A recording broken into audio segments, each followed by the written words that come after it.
Hello, everyone. Welcome to the monthly unique webinar, the Sell versus Rent discussion. Now, my name's Evan Kaufman. As we allow folks still to get in here with us, we know that every month we do our webinar series. That is typically on the third Thursday, sometimes the fourth, like what we're at, depending on how the month lands. But what we always do every month is the VA Loan the VA Loan Crash Course that you get to go through each time. Almost all you need to know in 15 minutes or less. But then at the bottom of the hour, 2:30, effectively Central Time, we go over some unique topic. And there's a varied different group that we go over all the time. But this run that we're going with is sell versus rent. We did the buy versus rent a little bit ago. We also did the decision on getting out of the military and how we transition and buy a home. But this time around, because we're coming to the middle of the summer, and some of us might be getting ready for those fall cycle PCS moves or moves just anywhere around the country. And we're debating on, should I sell my home or should I rent it out? So let's go over the basics with that. First, let's hit on what we're going to go over for the whole discussion here. First, we're going to go over rental considerations and discuss running the numbers. I'm going to give you an actual pro forma that you can use, and you can go ahead and take down notes. You can also find it on our website if you'd like, and you can run your own numbers from a rental perspective. Is this home make a good rental? Then we'll talk about listing and take into account listing considerations. We'll run the numbers there too and give you an actionable step in a seller net sheet that you can work out to help make this analysis. Then we'll do that sale versus rent analysis and round it out with 3 key takeaways from the whole presentation. So let's get into that rental consideration. So you got to ask yourself overall, is this home meant to be a rental? I myself have bought a lot of homes and rented out a lot of homes. Some of those were meant to be rentals, but some of those were not meant to be rentals. You really need to think objectively and not just subjectively. That home that you bought when you arrived at that location 3 or 4 years ago might have been the perfect home for when you needed it, but it might not be the right home for someone moving into it later on. So you want to gather comparable sales data in the area. You want to create a realistic pro forma, which we're going to touch on here in just a second. And then you want to compare your home as a rental versus if you invested in a traditional rental overall. So there's not only the, hey, let's look at how much we could rent this for versus if we sold it, how much we could make or avoid having to keep the home for, essentially, that we'll talk about here in a second. But you also want to look at, if I keep this home and it provides me X amount of cash flow or potential appreciation, how does it actually compare to some other rental potentials in the area? Is this a rental by convenience or a rental because it really should be? That's actually a good line. I think I need to add that in somehow. Is it by convenience just because it's easy, I happen to own it, it's there? There's some truth to that having a cost, but if you could take that money, sell the home, and buy a true investment property in the area you're at or where you're going or somewhere else, and it made you significantly more, most likely that would offset the time and the effort it takes to make sure you make that adjustment.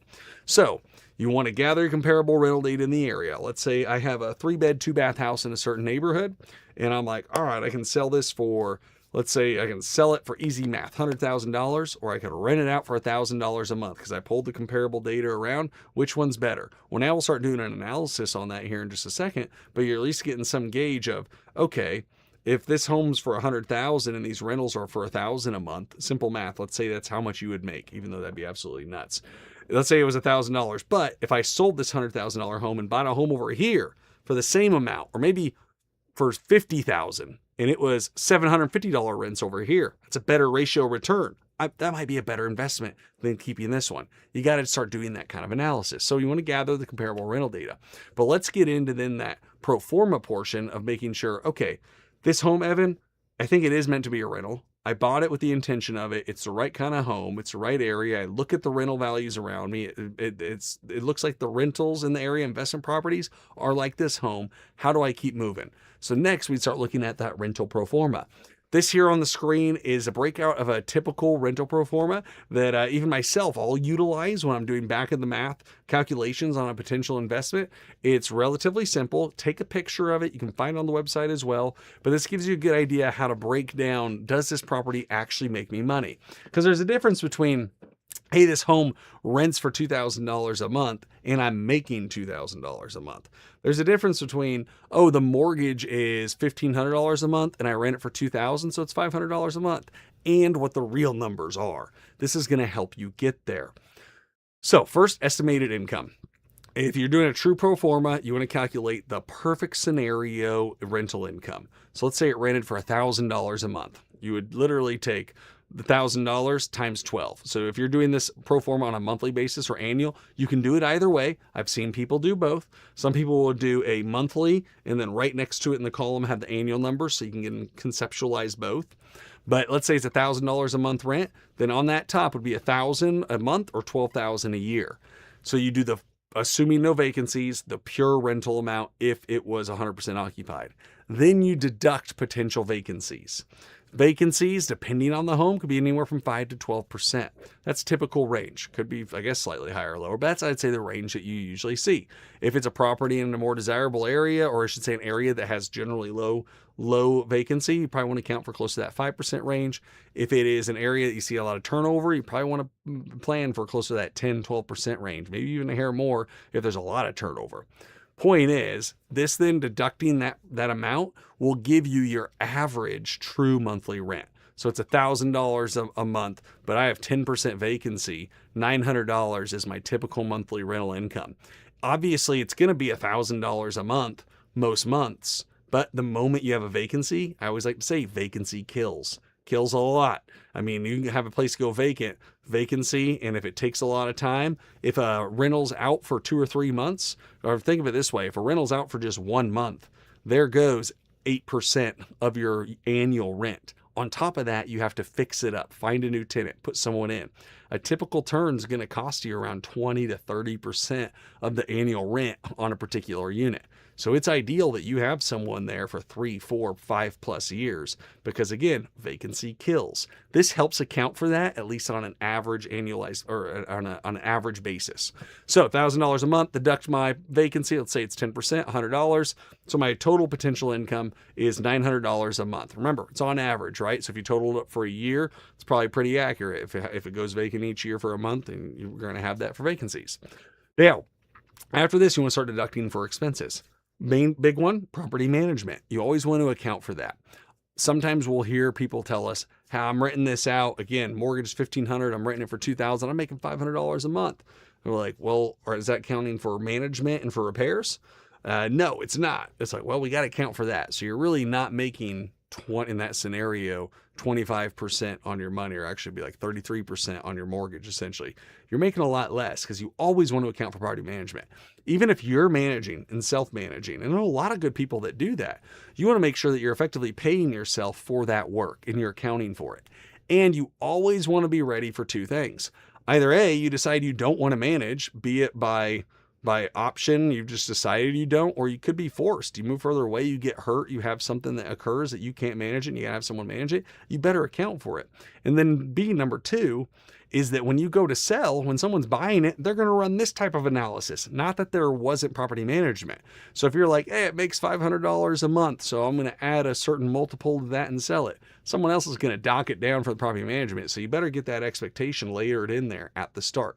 So you want to account for property management. Then property taxes and property insurance.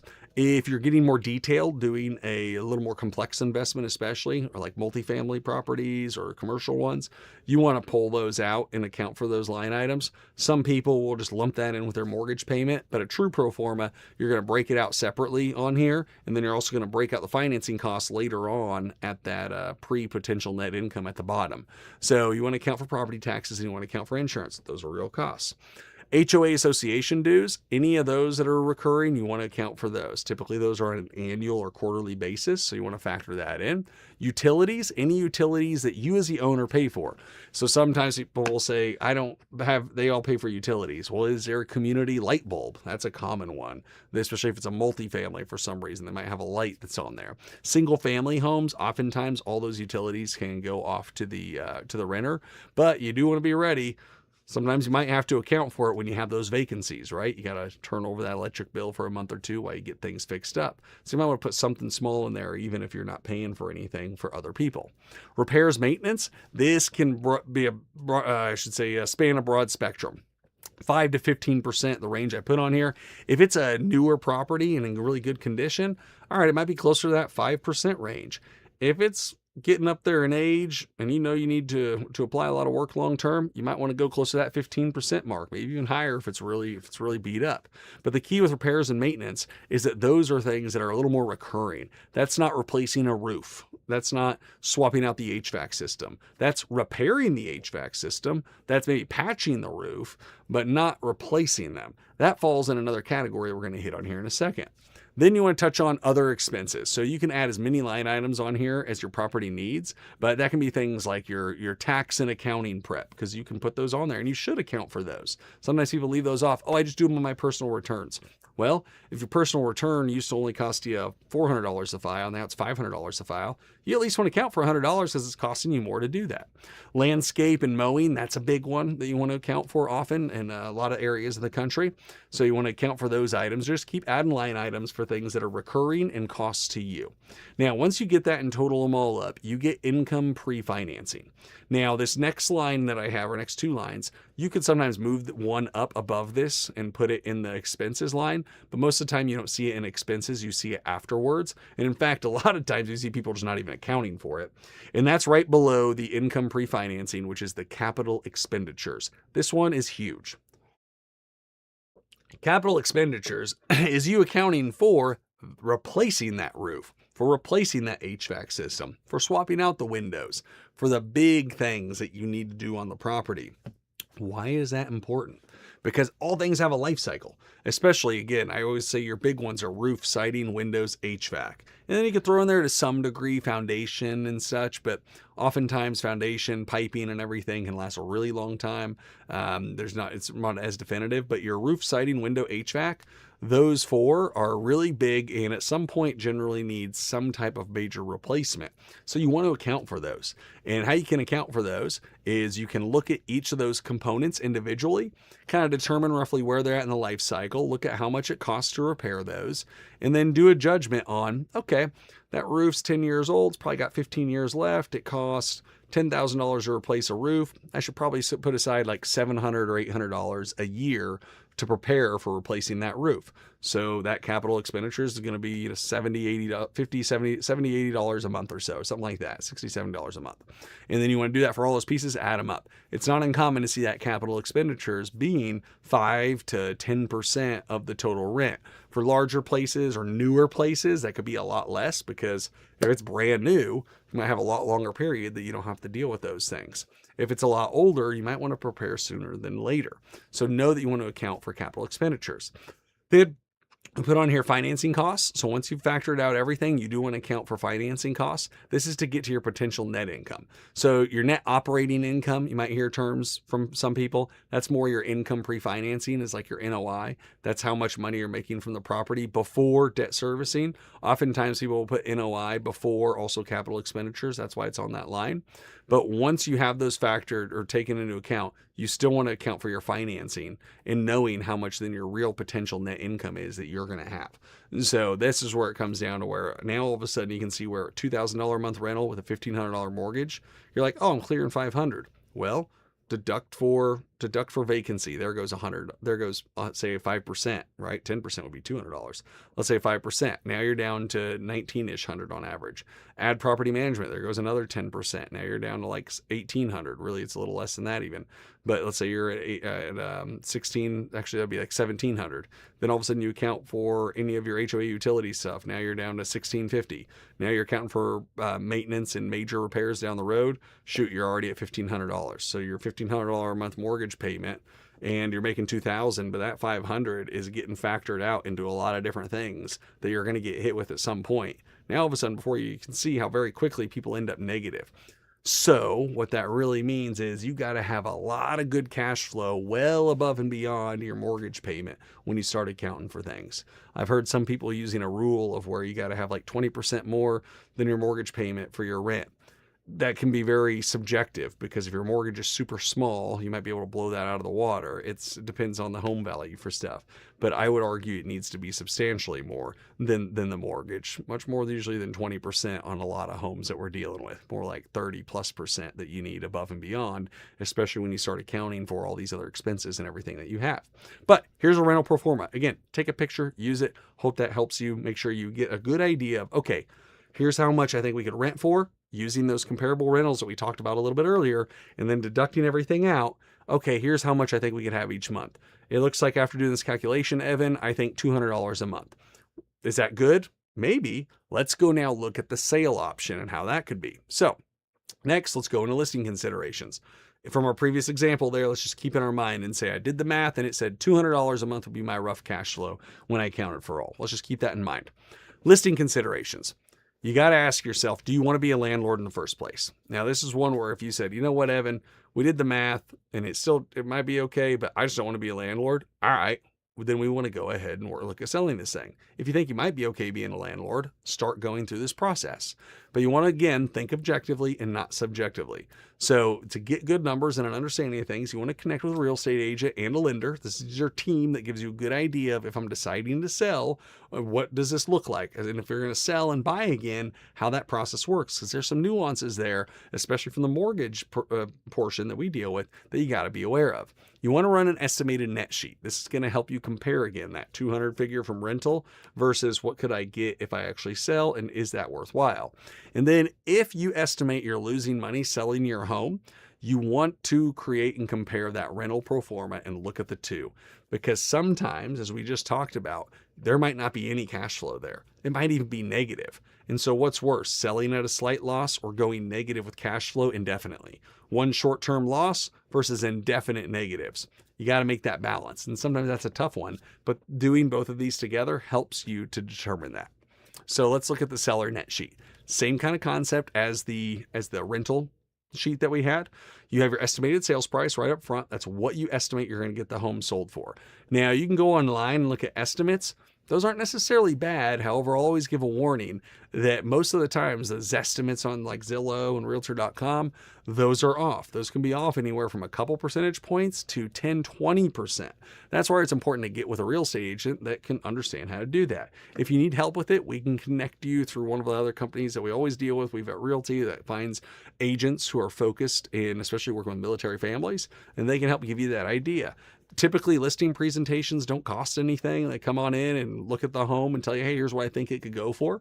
And so there's usually no cost to you to get an idea of what a home could sell for, or the estimate of what you'd be.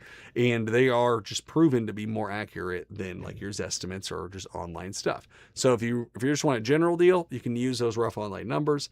But if you really want to have a good idea, get an agent over to give you a good presentation on what you think it should actually sell for.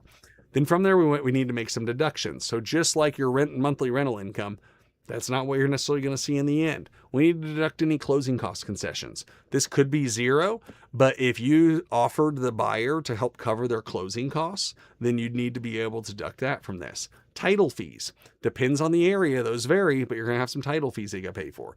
Transfer taxes. Some states and areas have very minimal or no transfer taxes. Some states have big transfer taxes.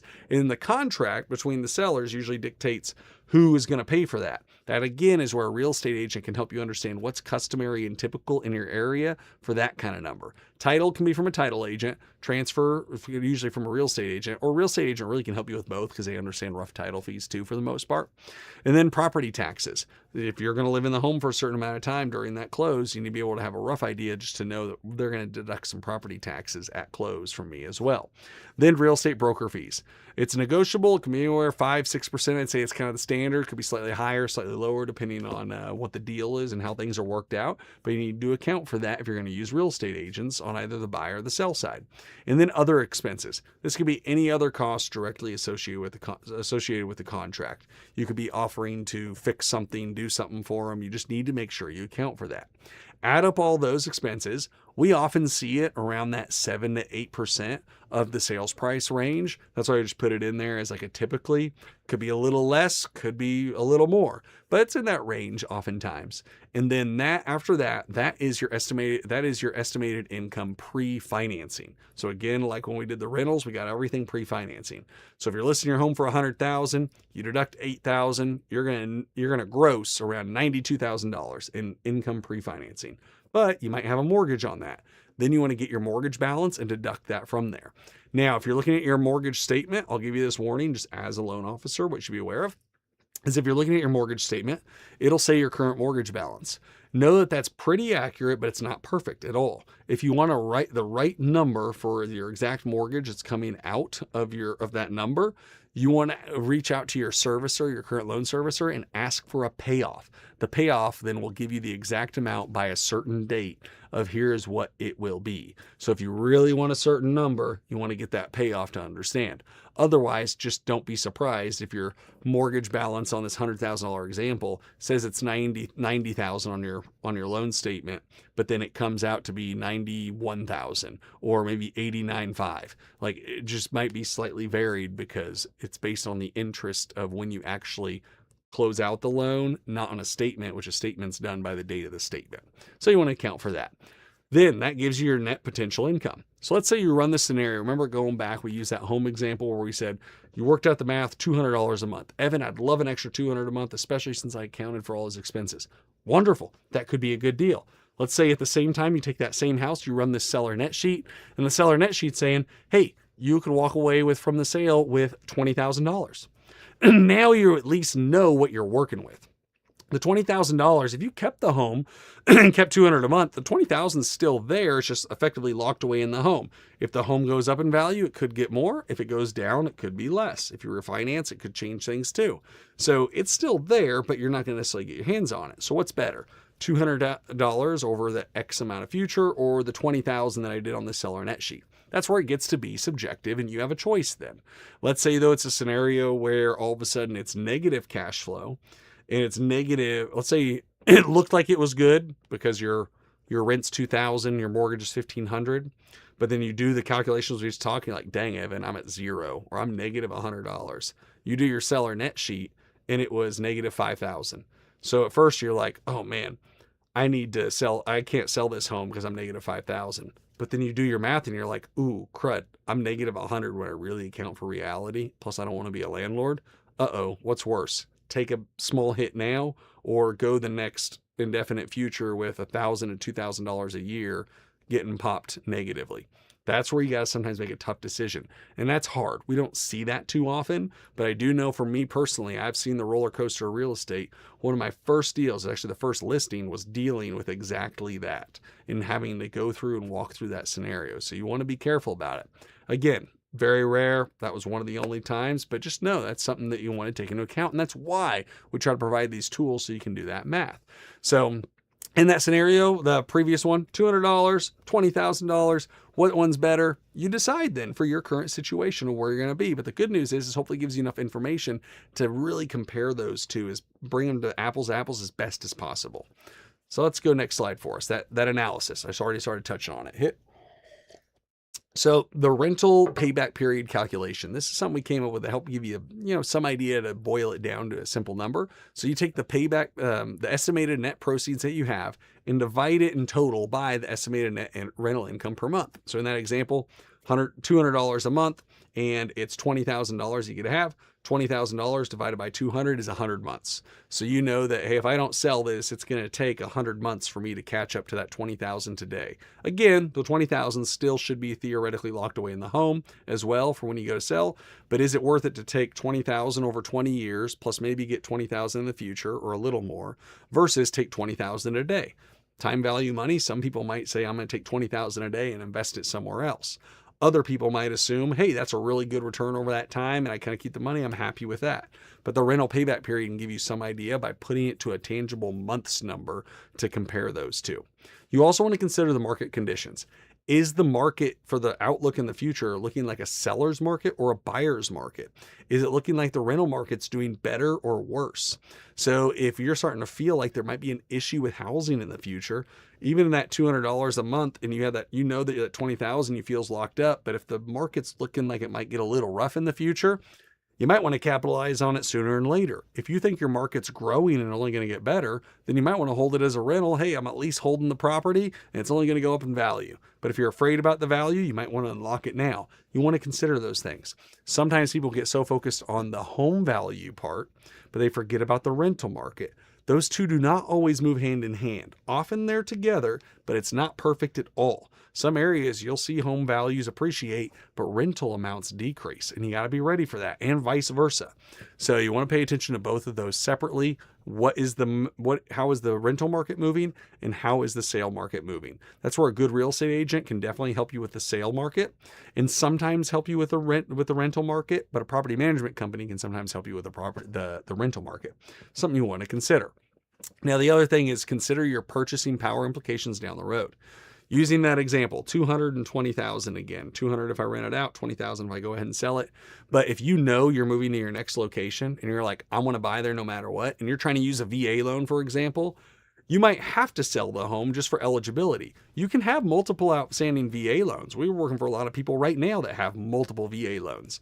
But if for some reason, let's say you wanted to keep using 0% down eligibility, because that can get capped out at a certain level, then you might want to sell this home just so you can go do that at the next location.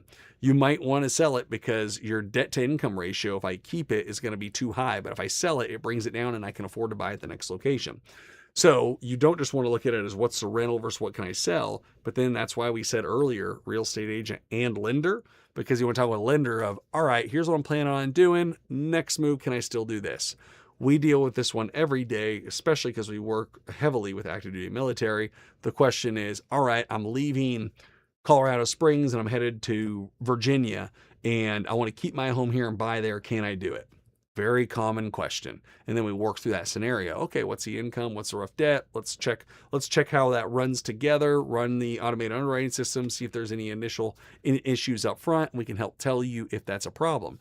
Because we might be able to tell you, good news, you can keep that home. Or we'll tell you, good news, you can keep that home so long as you're planning to rent it. Or, hey, bad news, you got to sell that thing because you're not clearing no matter what, even if you rent it out in the next location. It can be very helpful. So that's why I said lender in there.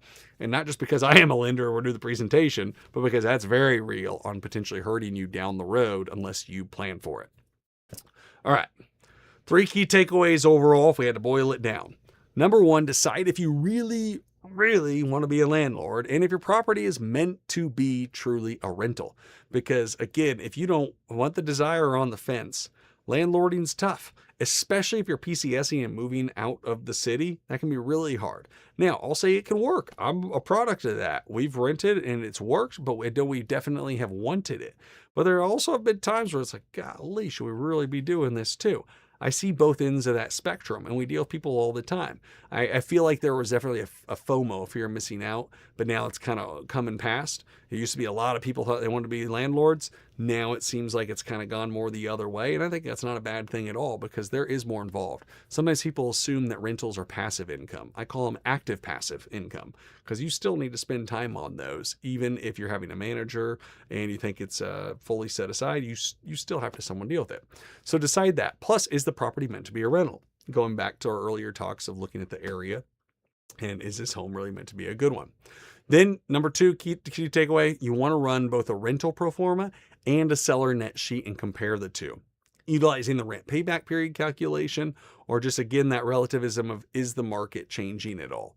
Then lastly, know that whatever decisions you make for selling versus renting your home out, that can have a large impact on your future home purchasing implications. And that's why we mentioned at the start, you don't just want to have a real estate agent that can help you decide some of this. You want to have a good lender. And sometimes that's where people will come to us first so we can figure out that last piece and then start working backwards to see, hey, should I now rent or sell this home out? So hopefully those takeaways are really good to give you a good idea what to expect. My name again is Evan Kaufman. The way to go out there though and just win a home with a VA loan, period, and that's if you're keeping your old home or not, is to understand it. Know that there's thousands of effectively versions of the VA loan because the VA doesn't actually issue the loan. Individual lenders like us do. So work with a lender who gets it. Makes all the difference in the world. This last slide is some good contact information. You can start with a VA loan if you'd like in the orange there and use that QR code. If you need help with a real estate agent, sister company we have at Realty, they can help get you taken care of and link with a military focus agent. Use us together, use us separately, doesn't matter. And then lastly there, our third major pillar that we always want to offer people within the WeVet brand is just good educational resources. So you can go to our resources page and load up on military information. I myself in background was told when I went into the military that I couldn't get a VA loan. I had to use an FHA loan. cost me over $20,000 or around $20,000 over the next so many years. It turns out I could add a VA loan, could have saved me a lot. Our whole goal is to make sure that you don't have to repeat that. My name's Evan again. Hope you enjoyed it today. Take care.